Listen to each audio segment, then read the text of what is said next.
ഹരി ഓം ശ്രീമന്നാരായണീയം ദശകം 13 ശ്ലോകം 4 ഗദാപാണൗ ദൈത്യേ ത്വമഭിഃ ഗൃഹീതോന്നതഗദോ നിയുദ്ധേന ക്രീഡൻ ഖഡഖഡരവോദ്ഘുഷ്ടവിയതാ രണാലോകൗ സുഖ്യാൻ മിളതി സുരസംഘേ ദ്രുതമമും നിരുന്ധ്യാസന്ധ്യാത പ്രഥമമിതി ധാത്രാ ജഗദിഷേ.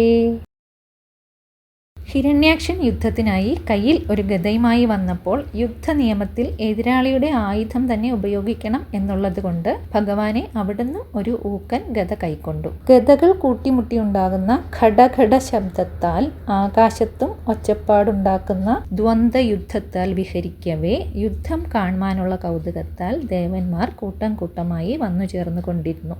ക്ഷണത്തിൽ സന്ധ്യയാകുന്നതിന് മുൻപേ ഇവനെ വധിക്കണമേ എന്ന് ബ്രഹ്മാവ് അങ്ങയോട് ഉണർത്തിച്ചു. ക്രീഡൻ എന്നതുകൊണ്ട് യുദ്ധം അങ്ങേക്കൊരു കളിയാണെന്ന് കാണിച്ചിരിക്കുന്നു. നിരുന്ധ്യ എന്നാൽ നിരോധിക്കുക അല്ലെങ്കിൽ തടുക്കുക എന്നാണെങ്കിലും ഇവിടെ നിഗ്രഹിക്കുക എന്നാണ് അർത്ഥം. സന്ധ്യാത പ്രഥമം എന്നാൽ സന്ധ്യാകാലം അസുര രാക്ഷസാദികൾക്ക് വീര്യം വർദ്ധിക്കുന്ന സമയമാണ്. കാര്യം ഭഗവാന് അറിഞ്ഞുകൂടാത്തതല്ല.